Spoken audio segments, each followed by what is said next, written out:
meditation. Don't get hung up on how it looks or how fast you're going. I think the idea more so is to focus on connecting the speed of your body to the length of your breath.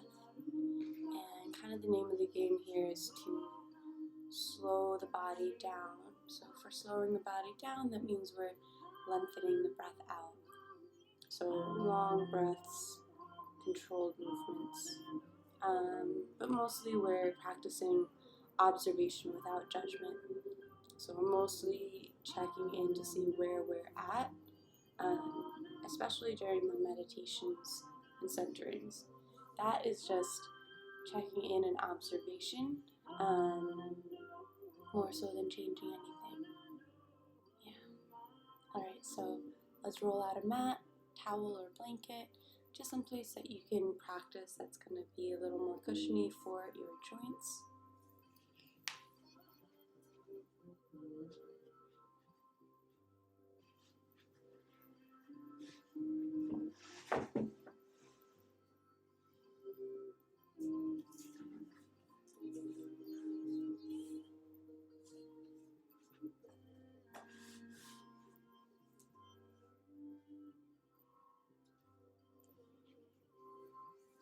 And then first things first, we'll come to seated for our grounding meditation, like I mentioned. Finding a comfortable place to sit. It can be on your mat or on a pillow, maybe in a chair. Need some licorice tea today. I'm very excited, but it's too hot, so let's not burn our faces off.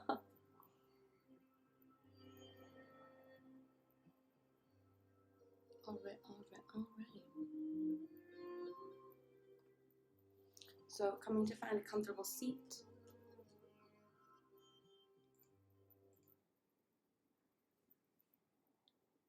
Heart comes over hips, head over heart, like there's a string pulling you up from the crown of your head up towards the sky. Hands come to rest on the lap, either palms down to ground down or palms up to give and receive energy if you feel you've got a little extra to give today. Silence your devices. And eyes can close. If that's not comfortable, just lower them to a soft gaze just beyond your legs. Not looking at anything in particular, just allowing the eyes to rest. We'll start with 3 cleansing breaths. In through the nose, shoulders rise up towards the ears, and out through the mouth with an audible sigh, the shoulders drop away.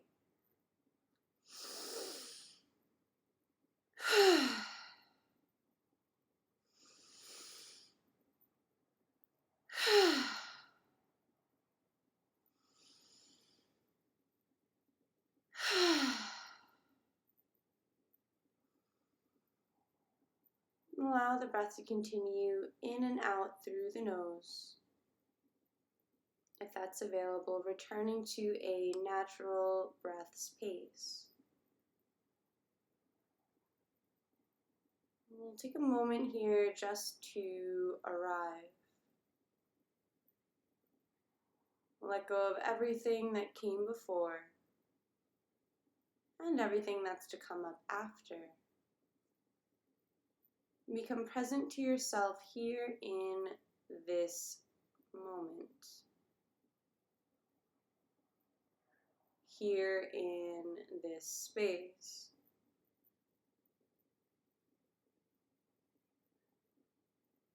Begin to allow sounds into your awareness.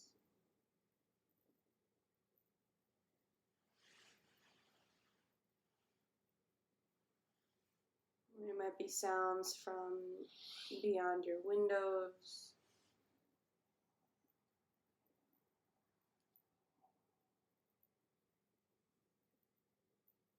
Sounds from within your home.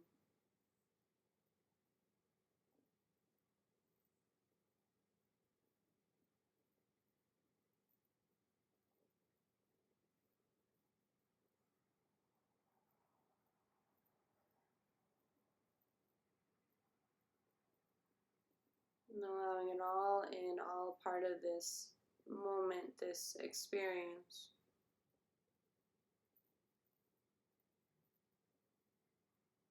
Notice the temperature of the air on your skin.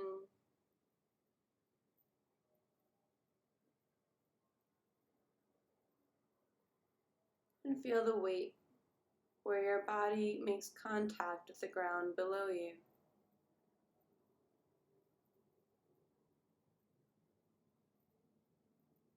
The weight of your hands on your knees.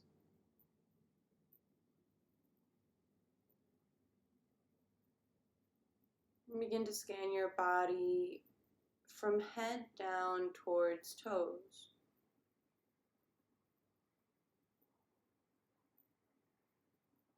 Anamaya kosha, the physical level, scanning for any places of tension or sensitivity, any restlessness or fidgeting.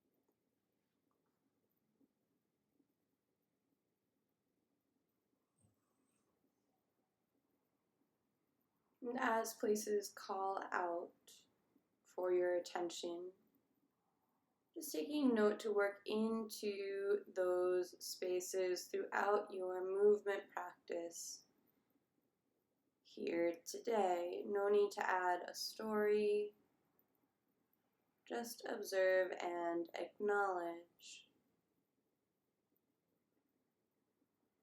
We'll shift the awareness up to pranamaya kosha, the energetic level. And notice where you're at in this moment.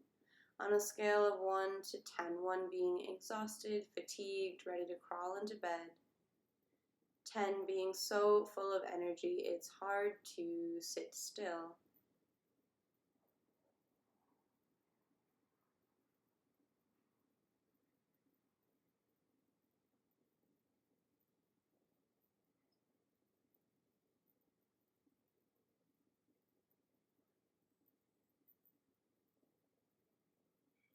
Shift the awareness up to the breath. No need to change it, just observe inhalations, exhalations, and whatever space in between.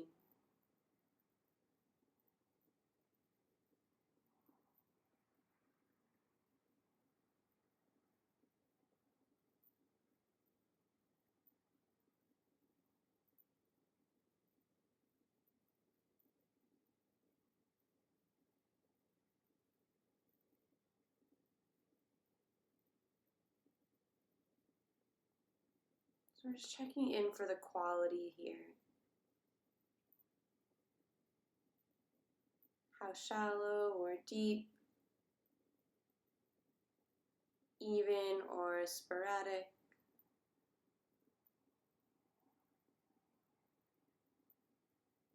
So make these observations without adding any meaning to it. Just checking in to see where we're at.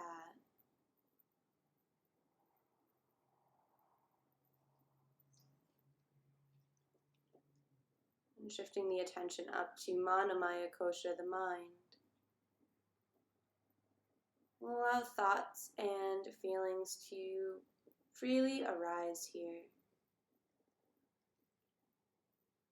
But no need to engage. Watch these thoughts and feelings from a distance.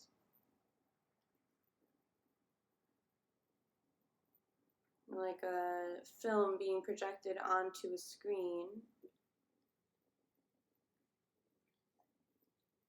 The storyline goes on without our direct participation.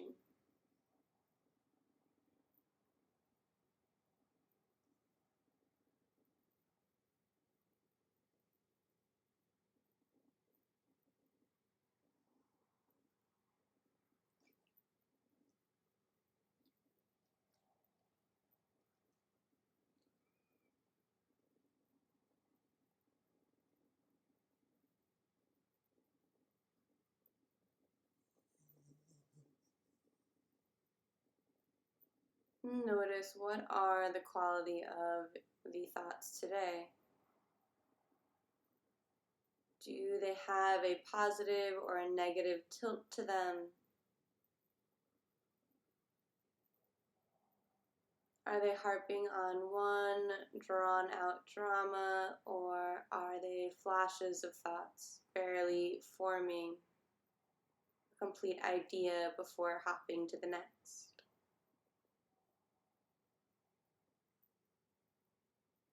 Not right or wrong, not good or bad, just noticing.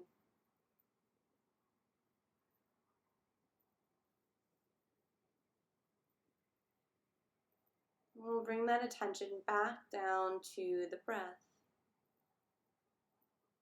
This time actively expanding the breath. Every inhale sips in a little more air. And every exhale lets something more go. Inhaling, the belly inflates like a balloon expanding. Ribs expand as well. And the exhale draws the ribs in, draws belly button in towards spine. Deflating. We're inhaling and exhaling through the nose, allowing the belly to fill and the belly to contract.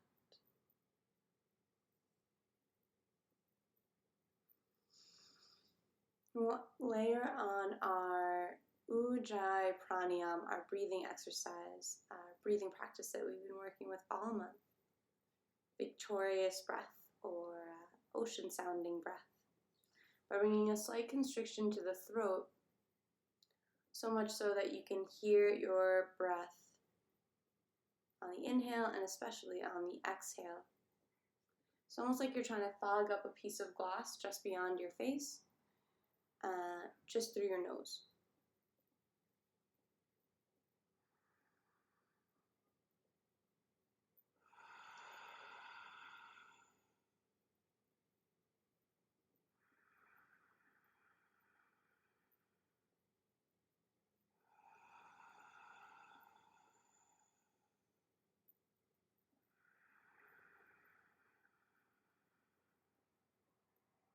And let the jaw be relaxed, space between top and bottom teeth. Unfurrow the eyebrows, let the whole face be relaxed.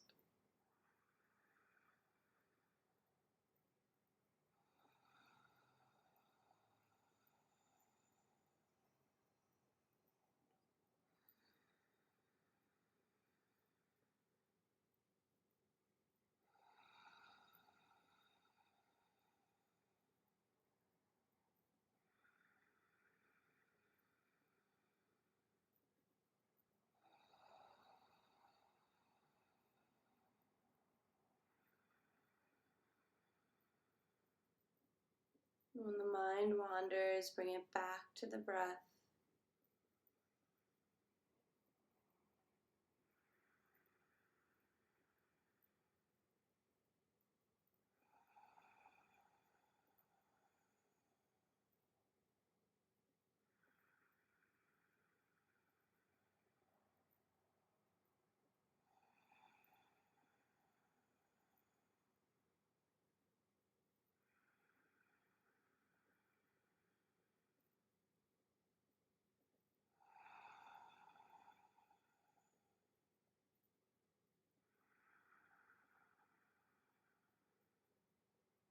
And on your next exhale, releasing that Ujjayi pranayama, that constriction on the throat.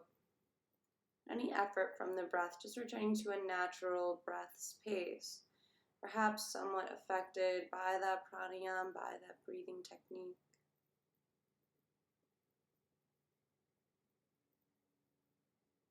So we practice pranayama to build a relationship with our breath so that we can work with it as a tool off the mat and in the world.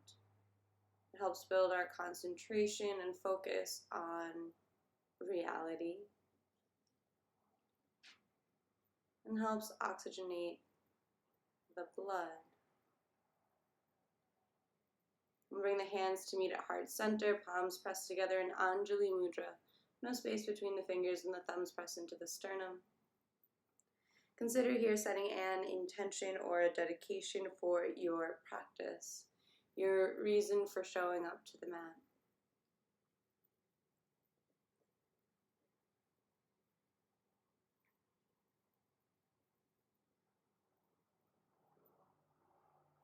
And we'll seal that intention with the sound of Om. You're welcome and invited to chant with me, of course. First, a cleansing breath.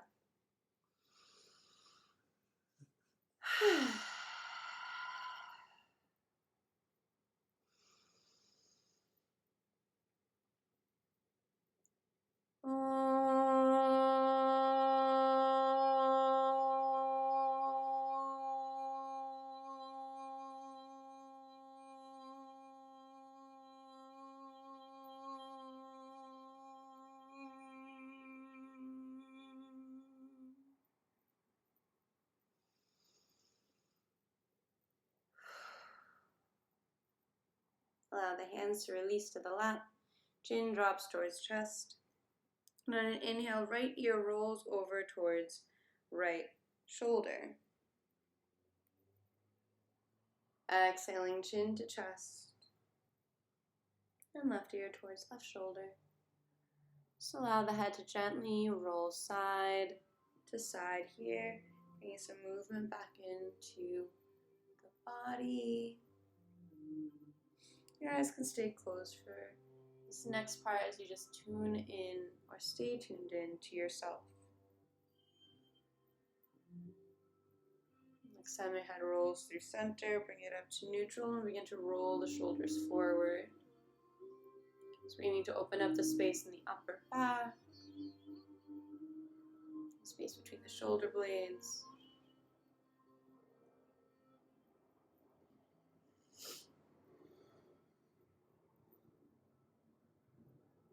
And roll the shoulders back. So one of the beautiful things about practicing this breath work, pranayama, or the grounding meditations, is that we get to hone in our focus and our attention span on reality. I mentioned that before. So often we get hung up on perceived reality. Release the shoulders here. Inhale, arms sweep up overhead. And then we'll exhale, shoulders melt away. Right hand drops on the inhale, left arm reaches over. Keep the left hip glued to the ground here, really pressing into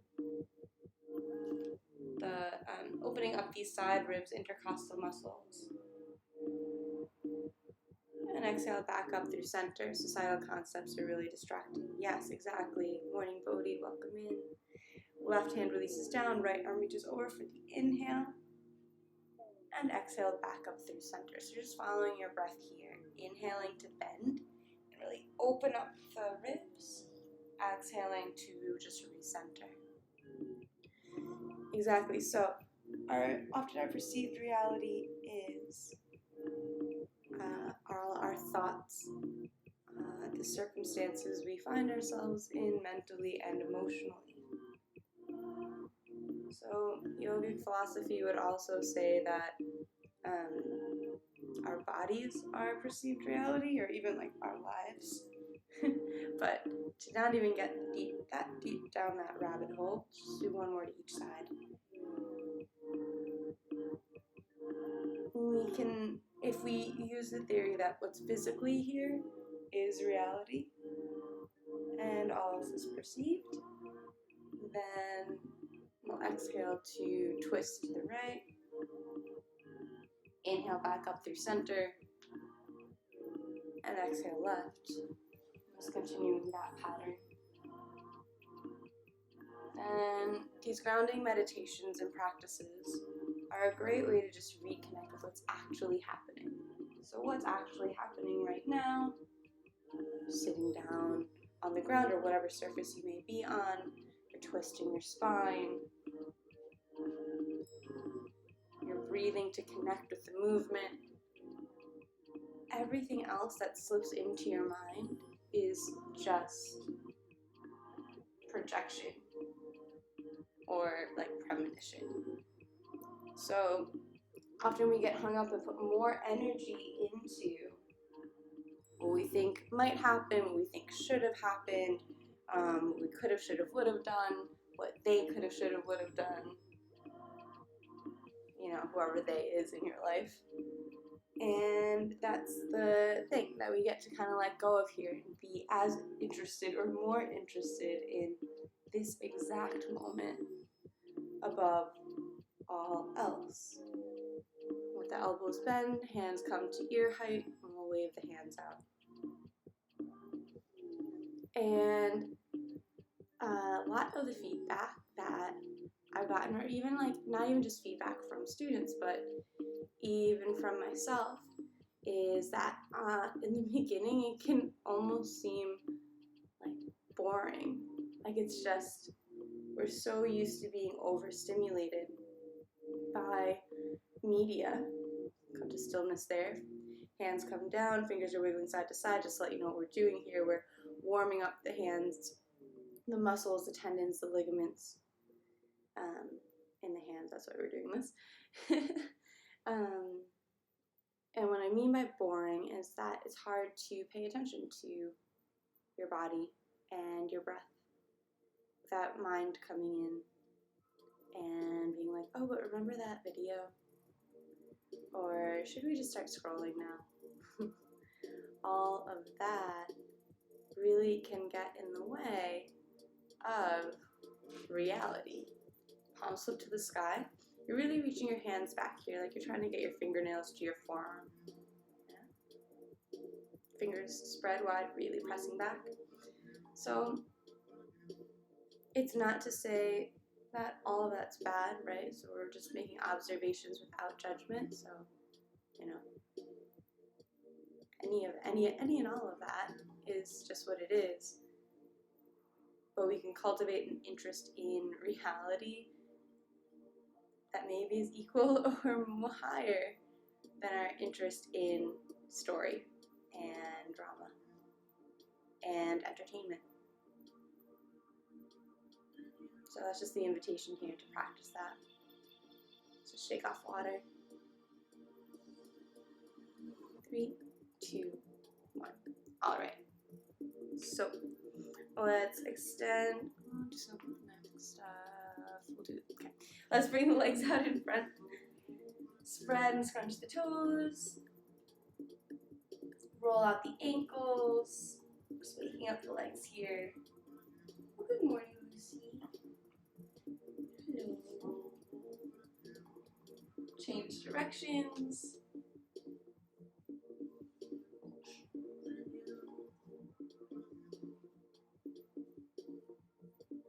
Say hi to stream. Alright, then we'll bend in the knees. Feet come nice and wide. And just drop the knees side to side. So we're waking up the hips here. Let the feet be far enough apart that when the knees drop, they have space to touch the ground.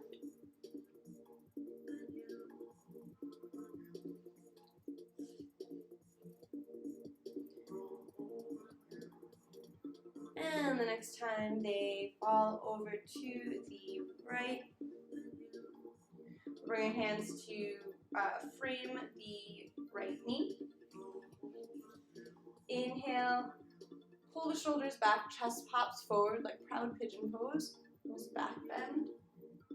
And exhaling, we'll wave down, belly, chest, head. Inhale rolls you back up to that starting point. So we're waving down, belly, chest, head. And rolling back up on the inhale.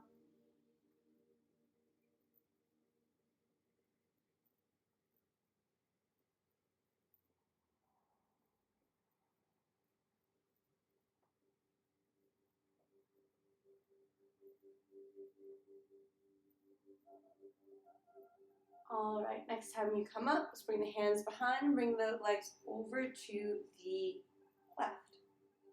I'm going to end in a nice long pigeon pose today, so we'll just warm up towards that. Inhaling, so remember this foot and knee both on the ground. Inhaling, shoulders pull back. Exhale, waving down. Belly, chest, head. Inhale, rolls you up. So imagining or visualizing every vertebra in the spine moving freely and independently.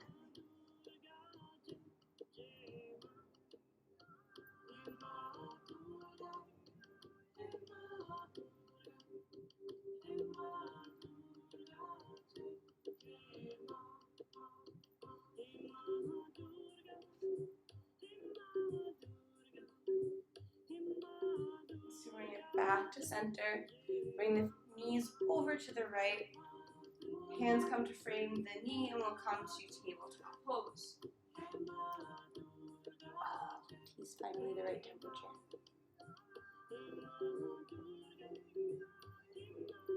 Okay, beautiful. So, hands under shoulders. Where are we? Here we go. Hands under shoulders, knees below hips, fingers spread wide. On the inhale, belly drops, hips and chest rise for cow pose.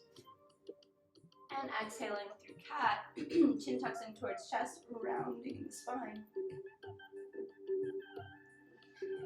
Inhaling through cow, the hands are pressing down and back, knees pressing down and forward. Like I'm going to scrunch the ground together to get a deeper arch in the spine. And exhaling, my hands press into the ground down and forward, knees press down and back. I'm trying to spread the ground apart to get a deeper rounding in the spine. So I'm allowing the speed of my body to be informed by the length of my breath. So most of the time, I'm actually in transition from one edge, one shape of the pose to the other extreme shape of the pose. I'm not rushing from one end to the other. I'm smoothing out this entire movement transaction. Smoothing out this entire process. Doing the best to your ability, to the best of your ability. Breathe in and out through the nose. It'll help you slow down the breath and build up some heat in the body. You might even find yourself naturally falling into that Ujjayi pranayama that we practiced earlier.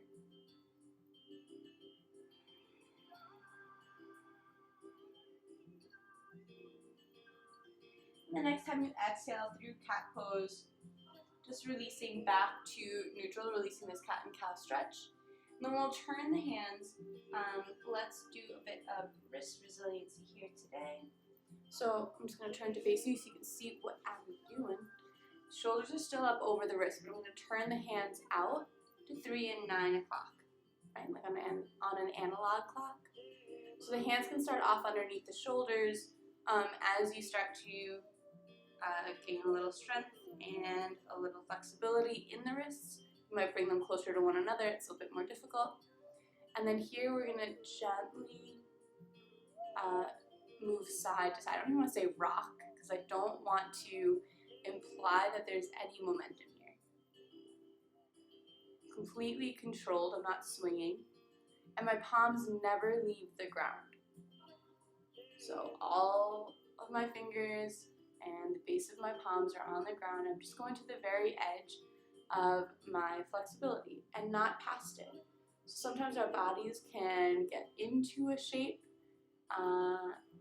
but it literally takes our breath away, and that's how you know you've gone too far and you're in the realm of injury. So everything that I ever want to lead you through is to help prevent injury or help recover from it.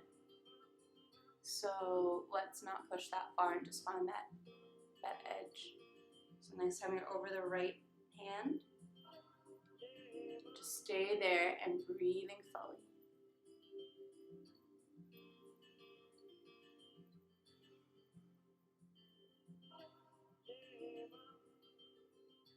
And bring the weight back over the left hand.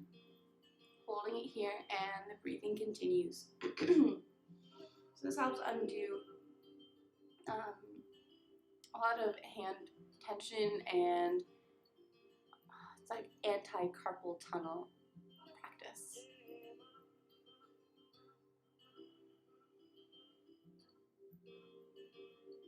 And back to center.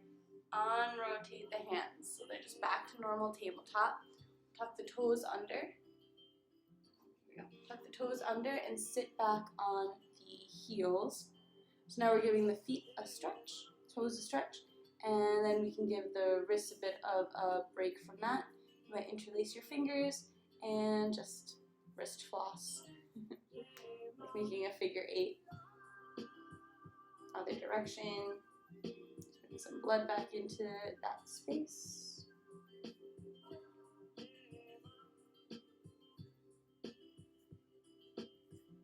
All right. Shaking off water. 3, 2, 1. If you made it this long with your toes tucked under, good for you. I know it can be really painful for people. That's why we practice it. I mean, to say we practice it because it's painful is a little masochistic or sadistic, whichever one it is. So I don't want to say that, but it will get easier. How's that? That's a bit more optimistic, right? Alright, so here we are in our tabletop pose. Let's step the right foot up and the left foot up. Heel toe the feet out to the edges of the mat. So it's like my toes are just off the end and my heels are still on the mat.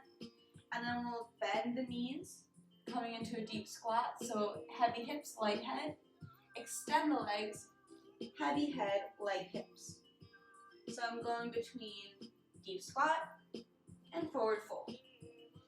It's not the deepest squat of my life, it's not the deepest forward fold of my life. Just waking my body up, and especially my legs up, to even the idea of this movement.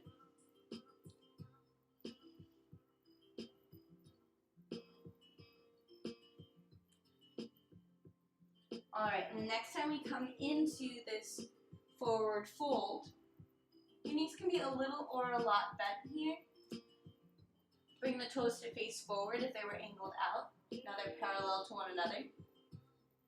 And you can release your hands away, so stop pressing the ground away if they were even touching in the first place. We'll give the head a nod yes. If this is bringing any pain to your hamstrings or your lower back, just bend your knees more, because right now we're giving the spine a stretch. So don't get too hung up on if the legs are getting a good enough stretch here. And shake the head no.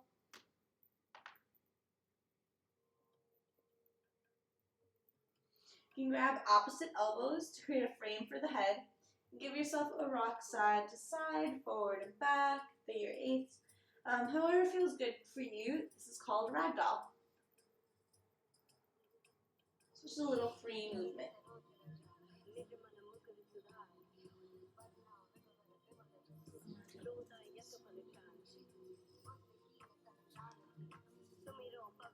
Oh, a little hype. There we go. Alright, so just got another breath or so here in ragdoll. You can release the hands, heel toe the feet together, big toes come to touch, a little space between the ankles, between the heels to give space to the ankles. Hands come onto shins, crown of the head towards the front of the room, base of the spine, or rather tailbone towards the back of the room, like thinking the number 7 with your body. Deep breath in here. And exhale, forward fold. Inhale rolls you all the way up to stand. Arms sweep up when you get there. And exhale, hands to heart center. Inhale, arms sweep up overhead. Eyes follow fingertips. Exhale, forward fold. Inhale to a halfway lift, hands on shins. And exhale, hands down to the ground. Right foot takes a giant step back. Right foot. Awesome. We'll gently release this right knee to the mat. Left knee is over left ankle. Untuck the back toes. Giving a little press into the top of the back foot for stability. Arms sweep up overhead for Anjaneyasana low lunge. Alternately, you can press your hands into the thigh to come up with a bit more stability. Deep breath in here. And exhale, high twist to the left. Left hand reaches back. Inhale, back up through center. Exhale, same side, twist left. Inhale, center. Exhale, twist. Inhale, center. Exhale, hands release down to the mat. Back toes tuck under. Lifting up the knee. We'll step the foot up just enough so that the heel can come down. So my left knee is very bent. My right foot presses down at a 45-degree angle. I'm going to work on extending the left leg straight and bending it deep. Straightening and bending this front leg.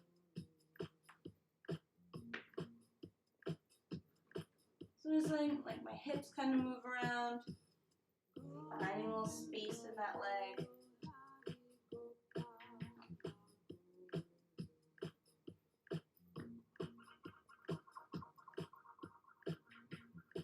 And the next time the leg, bends with the knee over the ankle, we'll bring it all the way up to stand for warrior one. Once again, you can use that thigh as a step in between.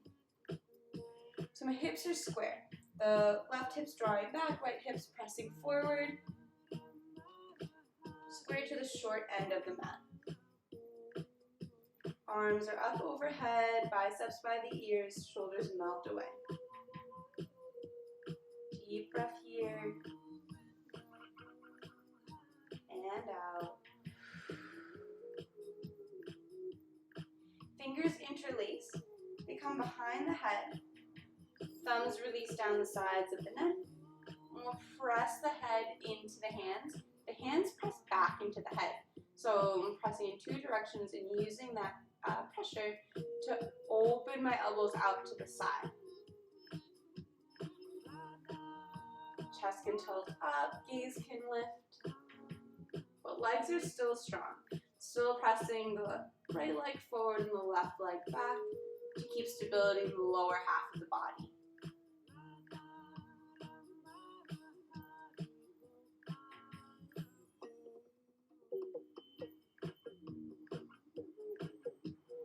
And we'll bring the head back neutral.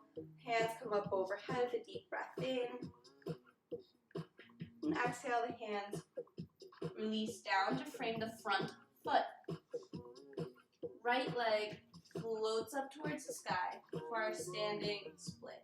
So, the heavier the head is, the lighter the foot is. The foot's reaching up and back, non-tented fingertips, maybe 6 inches in front of the left foot. And the gaze will work its way up from that toe to the ankle to the shin itself. We're still breathing here, reaching through this top right foot.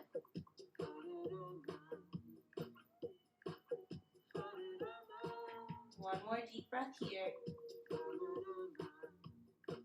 And exhale, bend in the left knee to release the right foot down.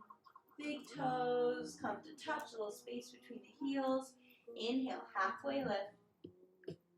Exhale, forward fold.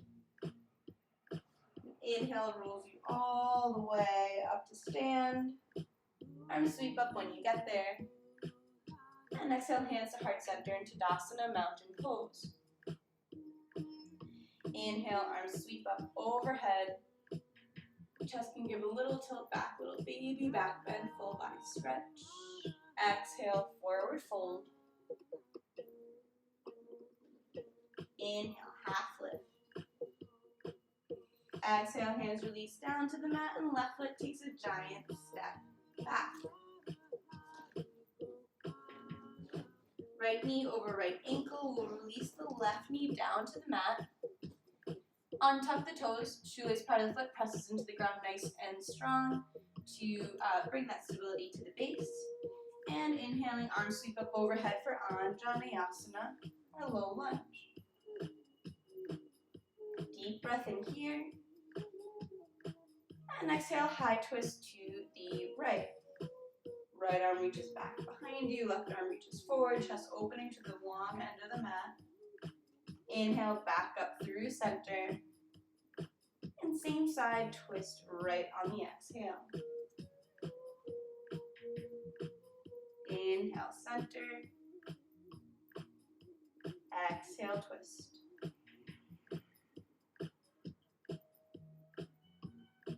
Inhale, center. And hands release down on the exhale to frame the right foot. Left toes tuck under. We'll lift the knee up and out of the way. And step it in maybe a foot or so. Releasing the heel to the mat. Foot is at a 45-degree angle out. And here we'll get into play with extending and bending the right knee.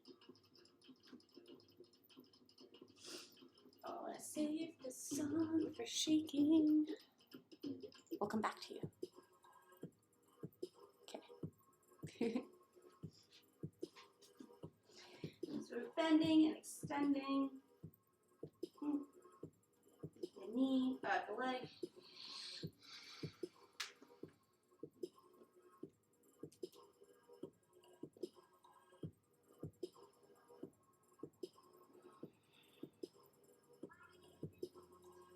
Next time, let's bend the knee over the ankle and press it all the way up to our Virabhadrasana 1, our Warrior 1. Hands can come down onto the hips to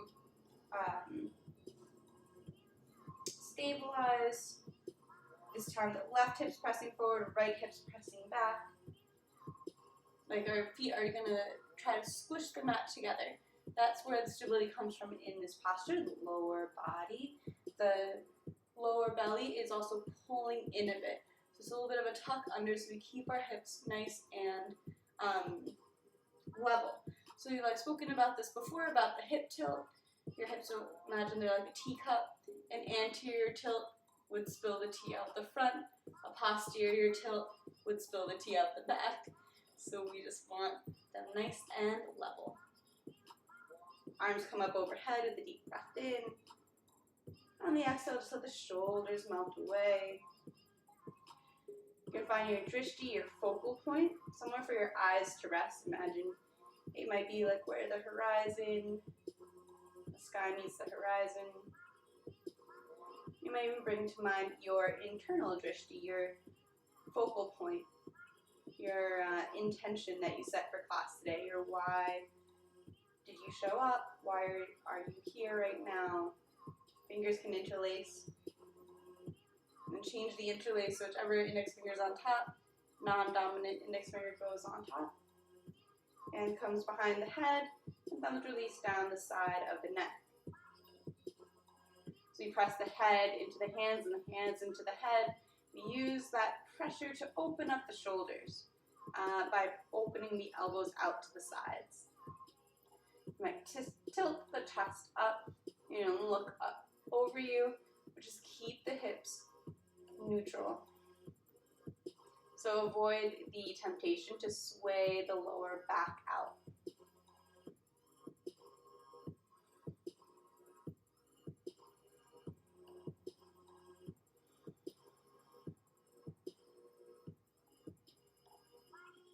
More deep breath here.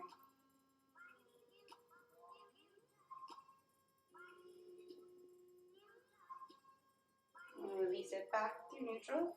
Arms up, fingers release, arms release. Coming down to frame that front leg.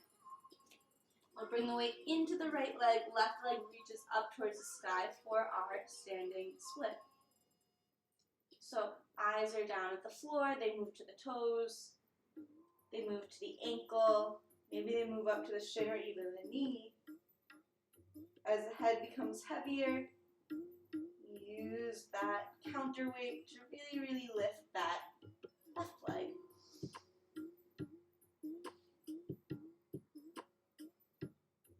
So we're breathing fully here, even in the discomfort and the challenge of this posture.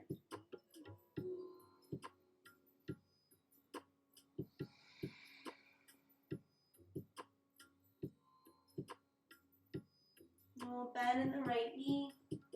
Left foot touches down next to the right. Big toes come to touch. A little space between the heels. Inhale, halfway lift. And exhale, forward fold. Inhale brings you all the way up to stand. Arms sweep up when you get there. And exhale, hands to heart center. Alright, I'm going to put the song on to shake. Let's shake some of that off. Oh, this song's really okay. So, coming into our lymphatic shake. So now there's a little heat in the body already. So let's just roll with that and ride with that. And just move through our lymphatic shaking practice here. So, it's like shaking out all the limbs first to begin. But then we'll start with the actual bounce. So, with soft knees, we're beginning that bounce. I'm lifting the heels and dropping them with soft knees to create that jiggle, that shake. Like lifting my shoulders and like allowing them to drop just with the force of gravity. And we've been just breathing in and out through the nose to the best of our ability throughout class. And now we just let that go, and you can exhale through the mouth. And you're bring some audible sighs or sounds to it. If you've got the energy, you can take a space. Don't feel like you have to just hop in one spot. You can really like bring full jumps to it. Or you can just keep it going with this like smaller, more controlled shake. Shake up hands. As you become more familiar with your body and kind of where you hold tension, it's going to be easier for you to pinpoint or give more attention to those areas. And the thing is that once we bring attention to a spot that has this tension or this built up like tightness, then the body wants to release that, just like inherently, naturally. But often we don't even realize, like, oh, I was clenching my jaw, or my shoulders were up by my ears. Until you notice it, it can be difficult or even impossible for the body to release that tension until you go to bed at night. So we just create these little checkpoints for ourselves in which we can just do a quick body scan. It doesn't have to be 12 minutes like we do in the beginning of class or anything like that. Just throughout the day to say, oh, feet on the ground, head in the clouds, what's going on here? So just continuing to shake. Even if you want to stop, we just keep this going for at least 3 minutes. We keep it going for 3 minutes here.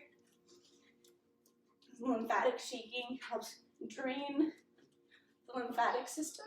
The lymphatic system helps move toxins and waste out of the body. But it requires movement for the system to work. If not, you can imagine like how streams that connect to larger rivers, like little streams in the forest can collect twigs and leaves, and sometimes it can even like stop the flow, creating a little dam, a blockage of that water from reaching its destination. You can kind of think of it that way in our own bodies. Things kind of get stuck. You would say energetically things get stuck and create these points of blocked energy, samskara. But physically, scientifically, Western or Eastern, fluid can get stuck in our bodies as well, this lymphatic fluid. So this just helps shake it all out of place. Helps interrupt pain, nerve receptors. So it's all good stuff. So we keep this going for 3, 2, 1. All right.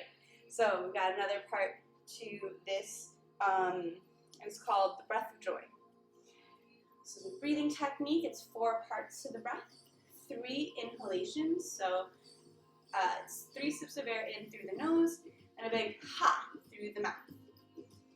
So close in, arms sweep up, in, arms sweep out, in, arms sweep up, and a big ha, arms sweep back. You get to yell as loud as you want.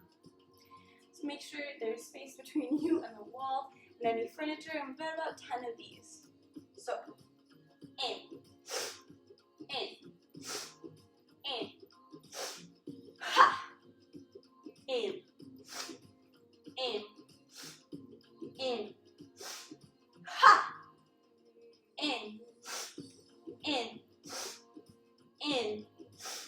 ha, ha, ha, ha, ha. 3 left. If you haven't joined in yet, now's your chance. Ha! Ha! Last one, make it count. Ha!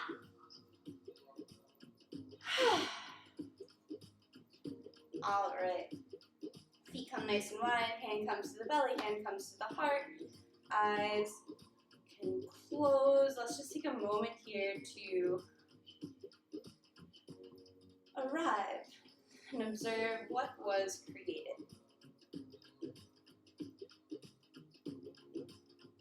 Taking your body in like a snow globe, giving it a righteous shape. Now we observe to see where that glitter dust settled, what was revealed.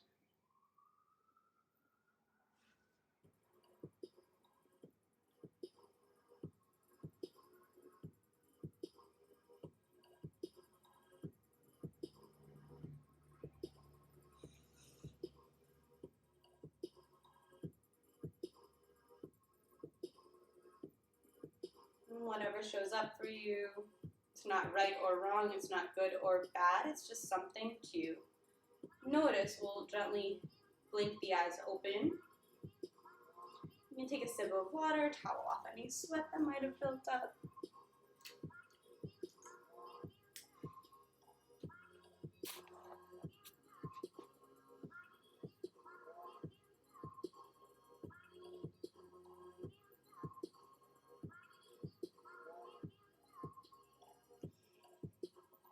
And if you're already on your mat, you stay there. If not, you can come down with me.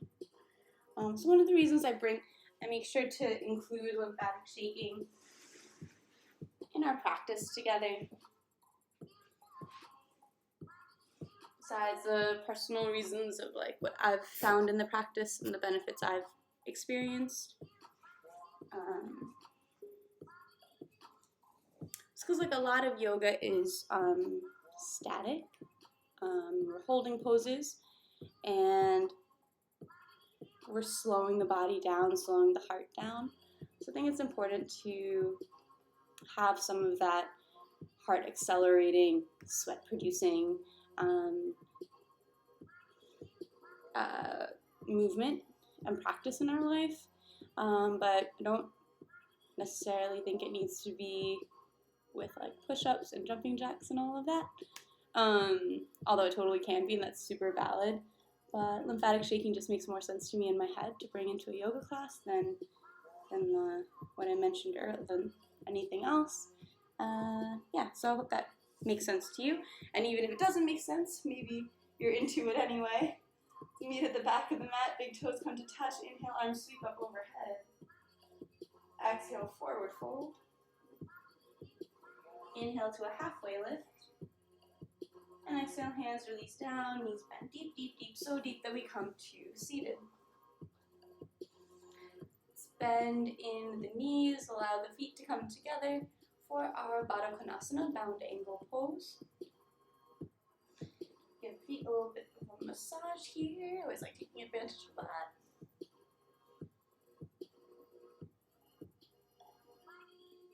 And it also gives my hips just a moment to be like, Oh, okay. We're in this pose again. We're not like, oh my god, what's happening next or anything. Things like that. Getting a nice little grip on the ankles or the shins. We'll use that pull to bring the chest nice and tall, spine nice and long. Deep breath in. And exhale, hinge forward. Belly, chest, head. So you fold over. You might use this grip as leverage to press the elbows into the knees. So I'm pulling in with my hands at my ankles. I'm pressing down with my elbows on my knees. Hello, Swiss. How are you, my friend? And this just gives me the leverage to actually press down. Am I pressing my knees down towards the ground? Yes. Am I forcing my knees down to the ground? No, I'm just finding that edge. Sometimes I don't even, pending like where your body's at or where you feel your energy is at, your awareness is at, you might not even want to go all the way to the edge. You might just want to go to where it feels good. Thanks for the raid yesterday. Yeah, you're welcome. Thanks for showing us your beautiful country. That was like really, really beautiful in between Italy and Switzerland. Awesome. Swaying the shoulders, melt away.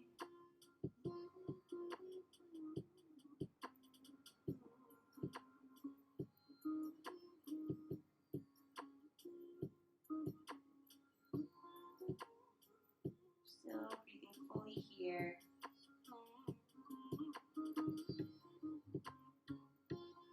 We'll bring it back up to seated.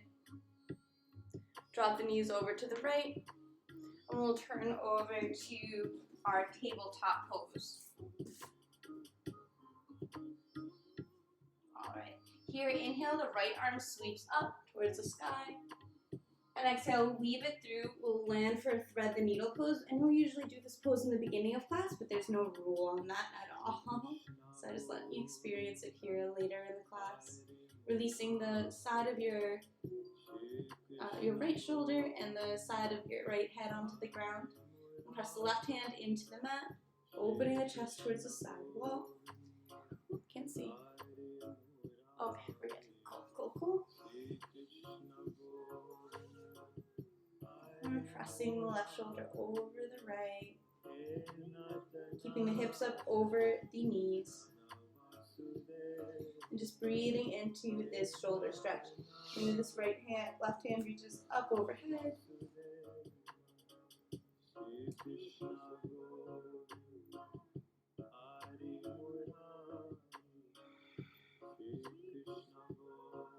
And left hand presses into the ground.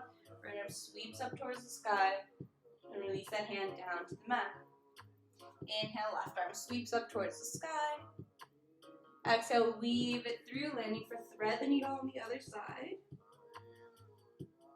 Right hand's pressing into the ground to keep the right shoulder up over the left shoulder. Getting a twist in the spine as well as stretch in the right shoulder blade.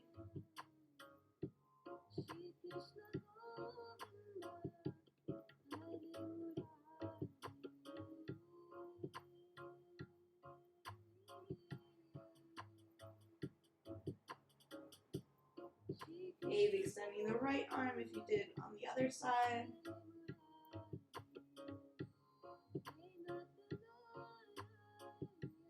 And the right hand presses down in front of the face. Left arm sweeps up overhead. And exhale, hand releases down to the mat. Slide the right knee up behind the right wrist. And then cross the foot over towards the left hand. So am I getting it to touch? No, I'm just going as far as my knee will kind of let me go, okay? And then the left toes tuck under and scoop back. As you prepare for pigeon pose. Untuck the toes, and then press the shoelace part of the foot into the ground so hard that the knee lifts a bit, just so that it can place back down onto the ground nice and gentle. The right thigh is parallel to the long end of the mat. walk the hands back. Proud pigeon pose. Chest is open. Deep breath in here. We got a couple waves to go in, just like we practiced before. Belly, chest, head rolls down. The inhale rolls you back up to that proud pigeon pose. Exhaling to wave down. Inhaling to rise. You can do a couple more if that feels, if that calls to you. And on the next wave down, belly, chest, head, just allow yourself to land. Head comes down to rest on stacked fists, hands, or the ground itself.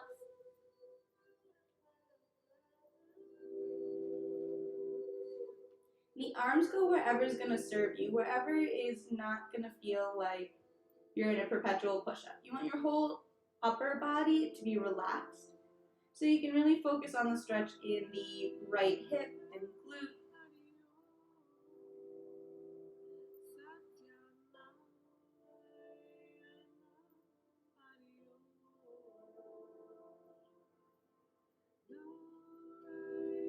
And just allow your breath to be long and deep. In and out through the nose once again, if that's available to you.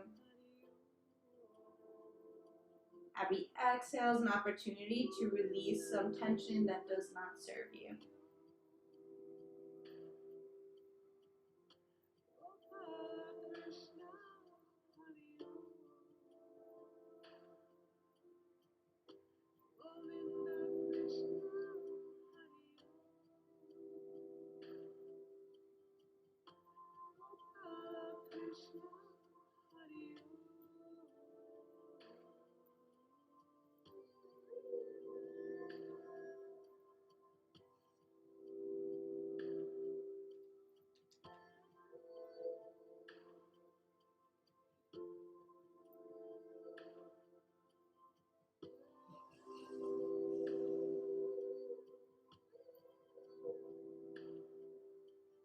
Got one more deep breath here.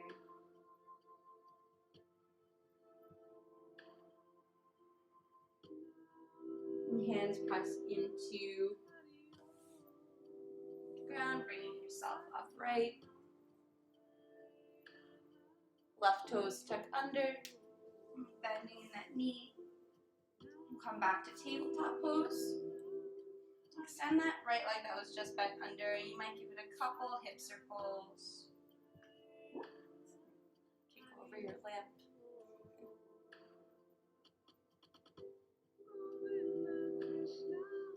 Release that knee to the mat. Let the left knee slide up to the left wrist and cross the foot towards the right hand. Right toes tuck under and heel toe your way back, back, back towards the ground until the hips, back, back, back until the hips are pressed down towards the ground. We're trying to keep the hips square. Untuck the right toes. Shoelace part of the foot presses into the ground so hard that the knee lifts, and then gently place it down. Left thigh parallel to the long end of the mat. Inhaling, open the chest, pull the shoulder blades back. And exhale, we wave down belly, chest, head. Inhale rolls you up.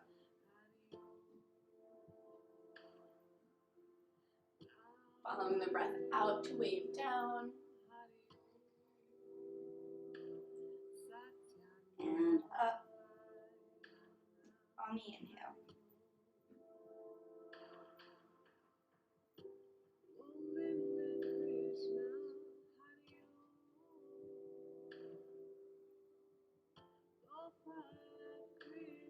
At your own pace, landing on the next wave or a couple more if that feels good to you.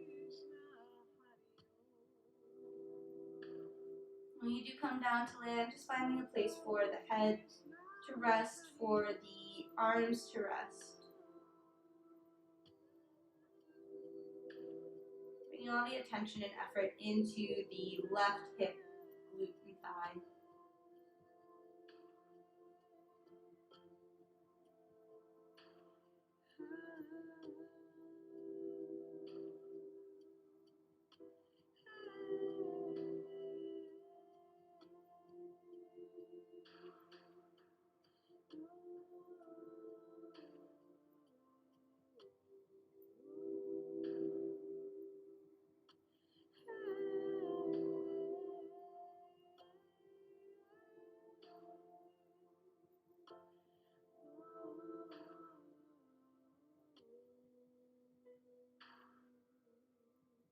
Locating places of tension and just releasing them as an offering with every exhalation.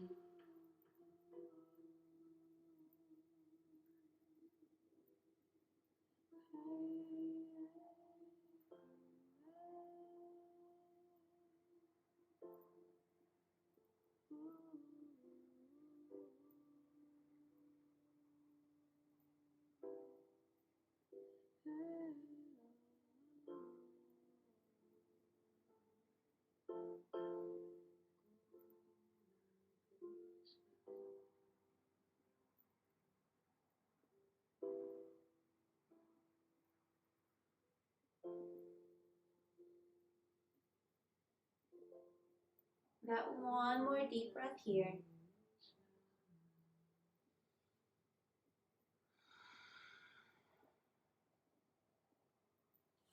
Hands press underneath the shoulders, bringing you back upright. Right toes tuck under. Bend at the knee. Uncross the foot. Back to tabletop pose. Just give that left hip a couple hip circles, maybe extending the leg.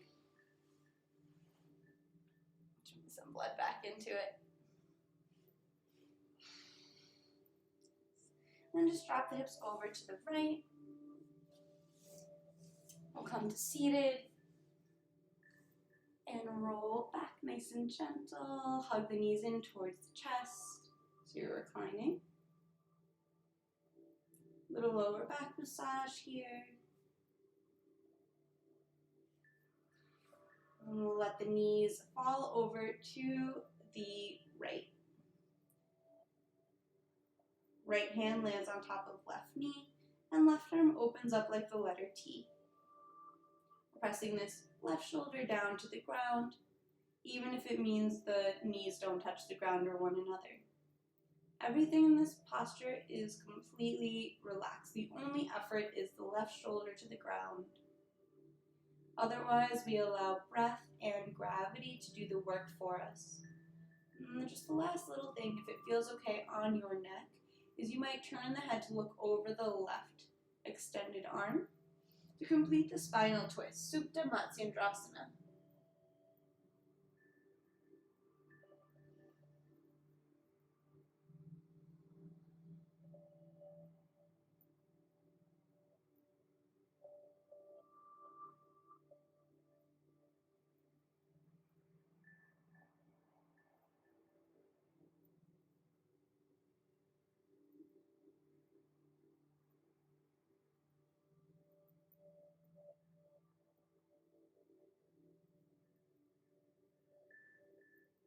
Bring the head back up through center, the knees up through center. And gently release the knees over to the left, stacking right hip over left hip.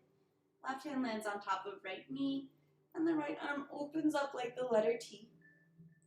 Pressing that right shoulder to the ground, otherwise the whole body's relaxed. So this supine twist, Supta Matsyendrasana,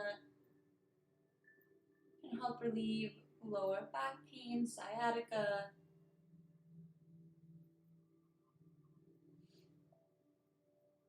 And it's all about the release and surrender. So allowing the breath to really arrange the bones, soften the muscles, and clear away all unnecessary tension.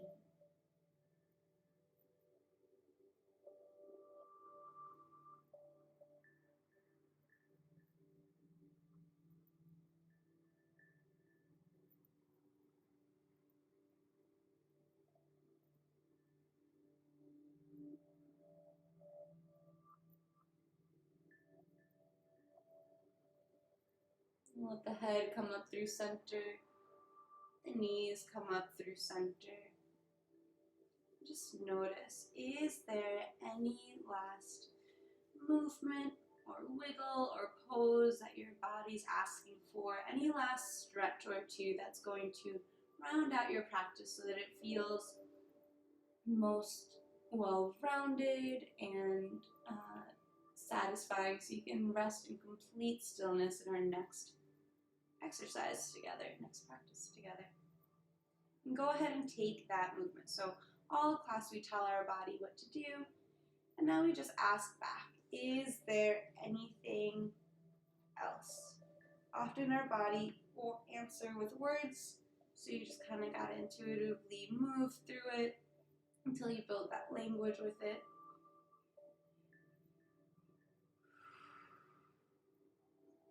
When you find yourself ready, legs come down, extended the length of the mat, feet at least a foot apart. Legs so relaxed that the feet naturally splay open to the sides. Arms release down by the sides, palms face open. Shoulders tuck under to support the chest. And the eyes can close. The head's flat on the ground, not on a pillow or anything like that. If that's uncomfortable, the eyes can stay open at a soft gaze at the sky or ceiling, not looking at anything in particular. And if you know laying flat on your back is painful, for your lower back, you can bend. If the floor is accessible for you, you can bend in the knees. Bring the feet nice and wide and drop the knees together for broken bridge. Then you tuck the hips under to elongate the lower back, the lumbar spine, and just allow yourself to rest here. Alternately seated in a chair is also available. Laying down is traditionally where Shavasana is practiced.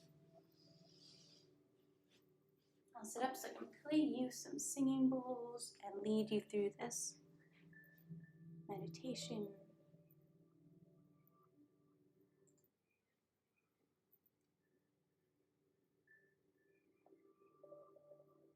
So Shavasana is all about integration. We're taking all of the effort, all the movement, all the breath, and allowing it to really truly sink into the body, the muscle memory, the psyche.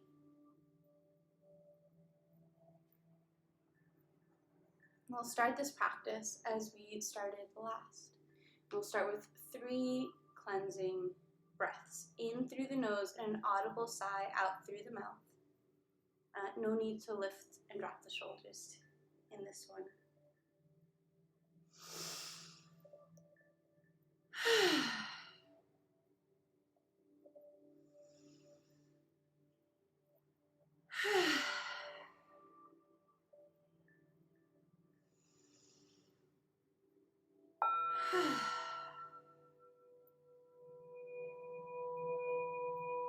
And allow the breath to continue in and out through the nose. Inviting the exhalations to become longer and deeper than your inhalations.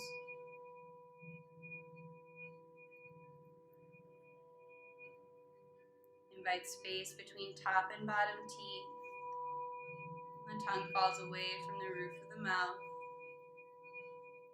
as the jaw relaxes.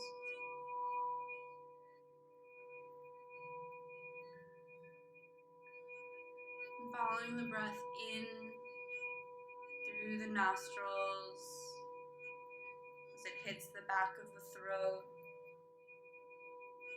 and travels down to chest and belly. Follow the breath out. Feel the breath in the throat and the nostrils. You might even feel that warmed up breath brushing your top lip on the exhalation.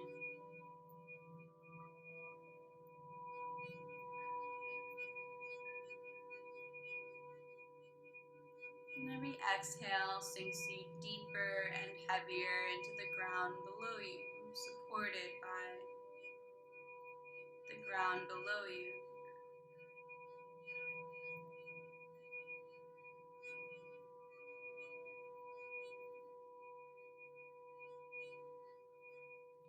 Following the breath like stepping up to shore.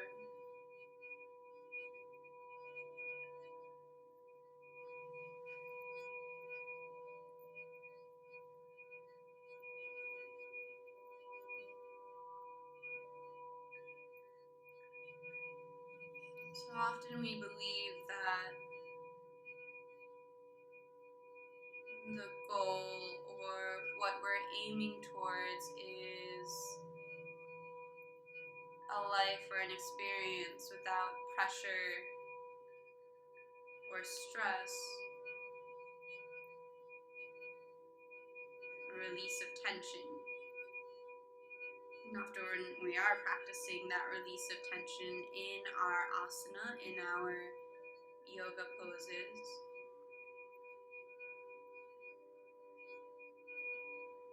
These creatures in the ocean, deep, deep down, hundreds of meters down in the depths of the sea, that can only exist at these depths because of the pressure. So that pressure of this deep sea actually holds them together.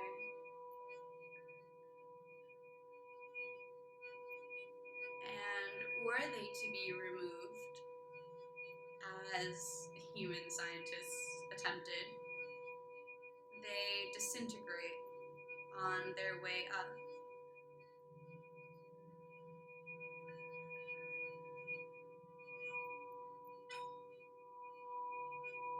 So there's pressure that destroys and pressure that allows life to exist.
Notice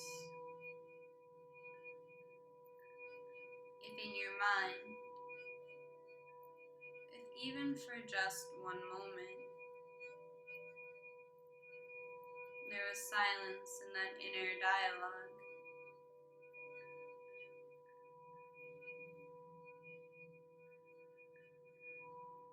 Notice if in your breath there's ease.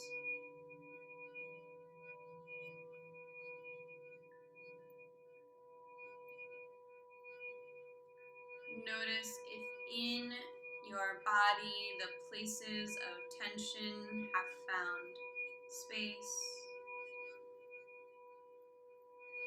the places of restlessness have found peace.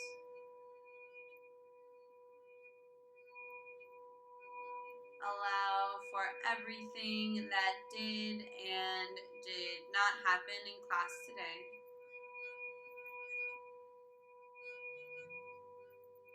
And know that in yoga, practice makes practice. Nothing more and nothing less. Gently allow your inhalations to become longer and deeper than your exhalations.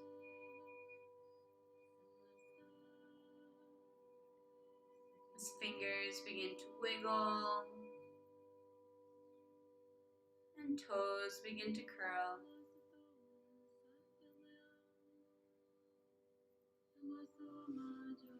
Head gently rocks side to side.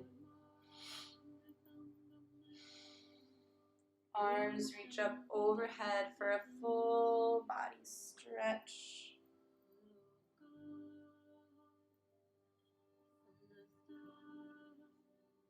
Let your knees bend and roll over to whichever side feels natural, landing in a fetal position.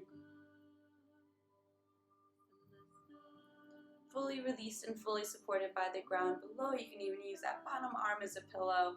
Bring to mind any intention or dedication you set for class today.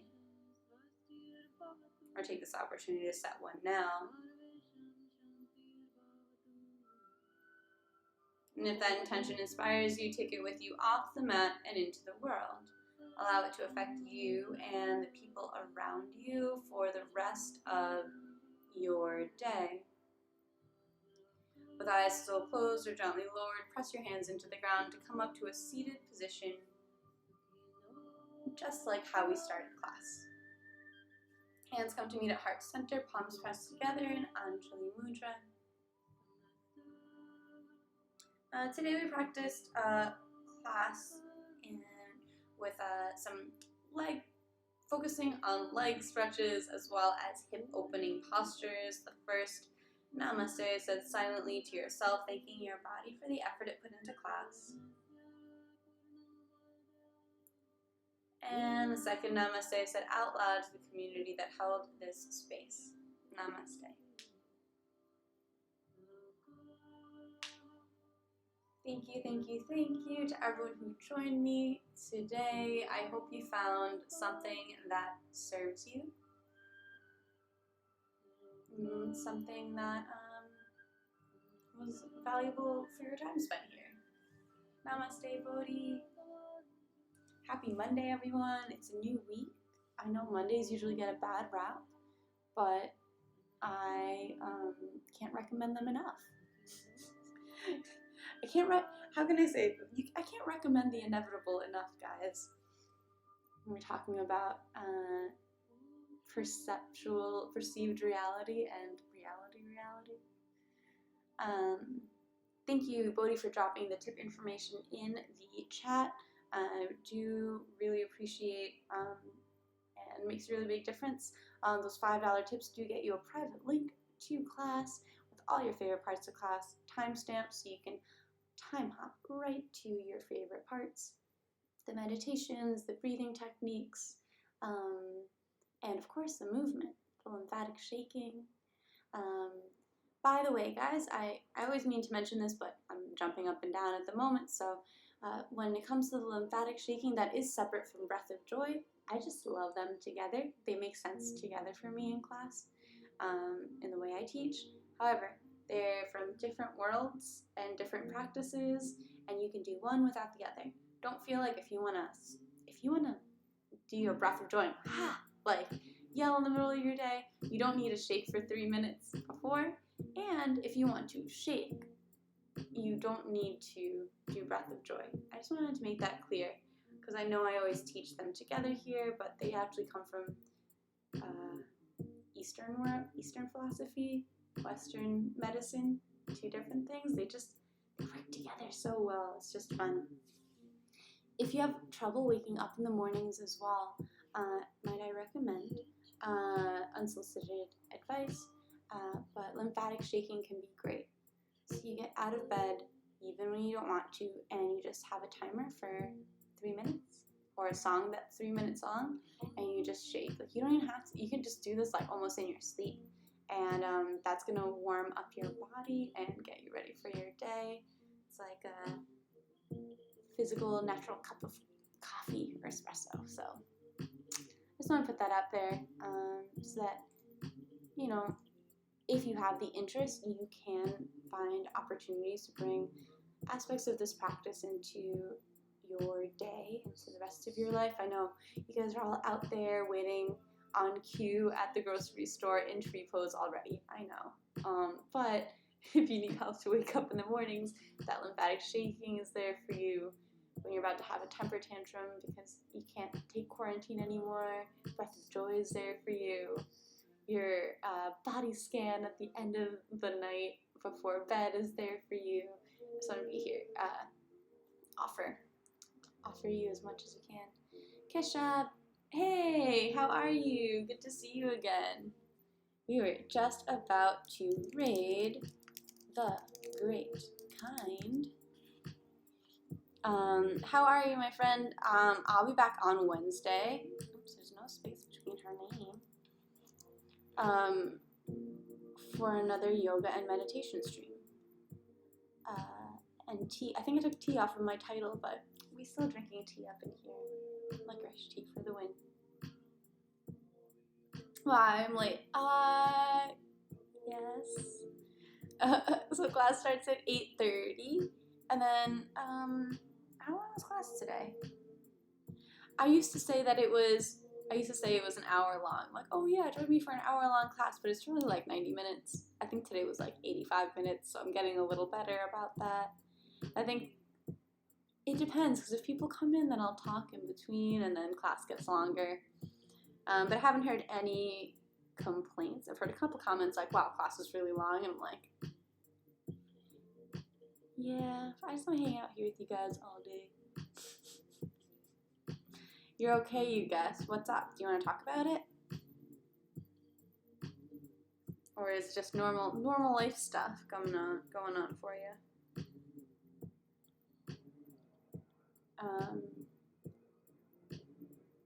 All right.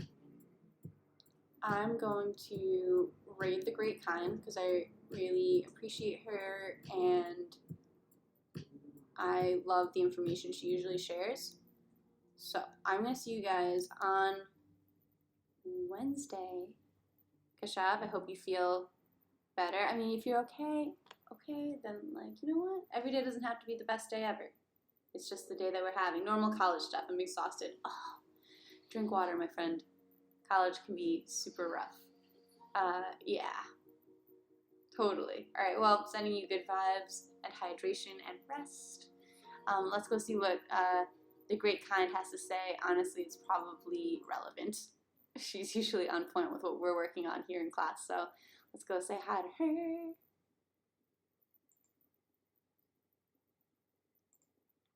All right.